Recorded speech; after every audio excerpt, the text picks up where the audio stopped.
ఒక అందమైన పల్లెటూరు. మెల్లగా సూర్యుడు వెలుగునిస్తూ ఉంటాడు. ఆ అందమైన పల్లెటూరులో ఒక పాత గోడలతో ఉన్న గుడిసె ఉంటుంది. అక్క పేరు లక్ష్మి. తనకు 12 సంవత్సరాలు. కానీ ఆమెకు ఒక కోరిక, నాకు తమ్ముడు కావాలి అని. తన అమ్మ నాన్నలతో కలిసి తను కూడా దేవుడిని ప్రార్థిస్తూ ఉంటుంది.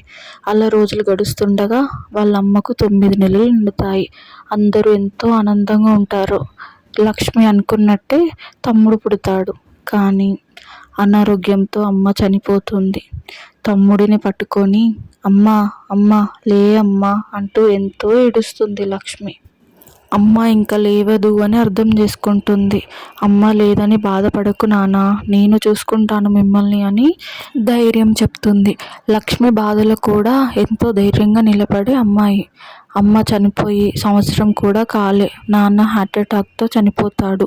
లక్ష్మి తన తమ్ముని దగ్గరకు తీసుకొని ఎంతో ఏడుస్తుంది. బంధువులు కూడా ఎవరూ దగ్గరికి తీయరు. కానీ ఆ ఊరి వాళ్ళే ఎంతో కొంత సహాయం చేస్తారు.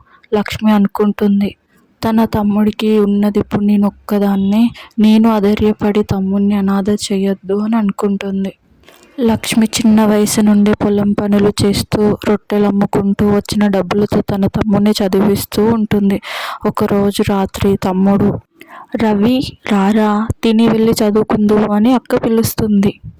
కానీ రొట్టె ఒకటే ఉంటుంది. అక్క రా అక్క, నువ్వు కూడా వచ్చి తిను అంటాడు రవి. అక్కకి ఎంతో ఆకలైనా చిన్న చిరునవ్వుతో, నాకు ఆకలి లేదు రవి, నేను తర్వాత తింటా, నువ్వు తిను అని మంచినీళ్ళు తాగి పడుకుంటుంది. రవి స్కూల్లో చాలా బాగా చదువుకుంటాడు. కానీ ఒకరోజు పొద్దున, రవి లేచి రారా స్కూల్కి టైం అవుతుంది అని అంటుంది అక్క. స్కూల్కి వెళ్ళిపోతాడు రవి. కానీ రవి స్కూల్కి వెళ్ళి తొందరగానే ఇంటికి తిరిగి వస్తాడు. అరే రవి, ఏమైందిరా ఇంత తొందరగా వచ్చేసావు అని అడుగుతుంది అక్క. అక్క అలా అడగగా బిక్కు బిక్కుమంటూ ఏడుస్తూ, అక్క స్కూల్లో ఫీజు కట్టలేదని తిరిగి పంపించేశారక్క అని అంటాడు తమ్ముడు. అక్కని పట్టుకొని ఎంతో ఏడుస్తాడు. లక్ష్మికి ఏం చేయాలో అర్థం కాలేదు. తన దగ్గర ఒక్క రూపాయి కూడా లేదు. ఎవరిని అడిగినా ఎవరు ఒక్క రూపాయి కూడా ఇవ్వరు. లక్ష్మికి అప్పుడే ఒక ఆలోచన వచ్చింది. తన దగ్గర తన అమ్మ నాన్న గుర్తుగా ఒక చైన్ ఉంది.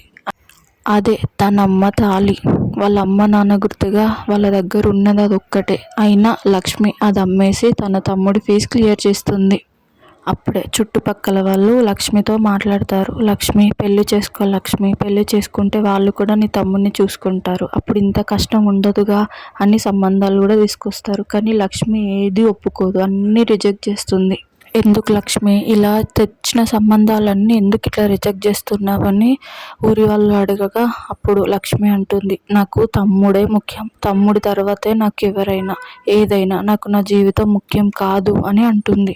నా తమ్ముడిని డాక్టర్గా చూడాలి, అదే నా లక్ష్యం. నా జీవితం మొత్తం త్యాగం చేస్తా దానికోసం. నా తమ్ముడు బాగుంటే నేను బాగుంటా అని అంటుంది. రేపు నేను పెళ్లి చేసుకుని వెళ్ళిపోతే నన్ను పెళ్లి చేసుకున్న వాళ్ళు నా తమ్ముడిని యాక్సెప్ట్ చేస్తారో చేయరో, లేదా నాకొకరు పుట్టి అమ్మలాగే నేను చనిపోతే వాళ్ళ జీవితాలు రోడ్డు మీదకి వస్తాయి. అందుకే తమ్ముడి సంతోషమే నా సంతోషం అని అంటుంది అక్క. గోడ చాటున రవి అక్క అన్న మాటలు విని ఎంతో ఏడుస్తాడు, ఎంతో కుమిలిపోతాడు. తన అక్క తన కోసం తన జీవితాన్ని త్యాగం చేసిందా అని షాక్ అవుతాడు. తన అక్క త్యాగం ఎప్పటికీ వృధా కానివ్వను అని కళ్ళ నీళ్లు తుడుచుకొని ఇంట్లోకి వెళ్ళిపోతాడు రవి.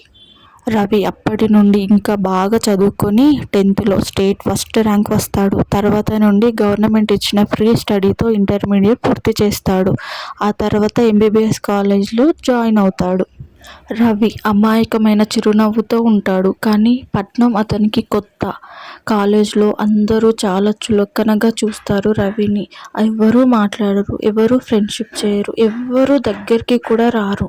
అయినా రాము ఎక్కడ భయపడకుండా, ఎక్కడ ఆధైర్యపడకుండా తన అక్క త్యాగం గుర్తు తెచ్చుకొని ఎంతో కష్టపడి ఎంబీబీఎస్లో ఫస్ట్ సెమిస్టర్లో ఎవరు కొట్టలేనంత ఫస్ట్ ర్యాంక్ కొడతాడు.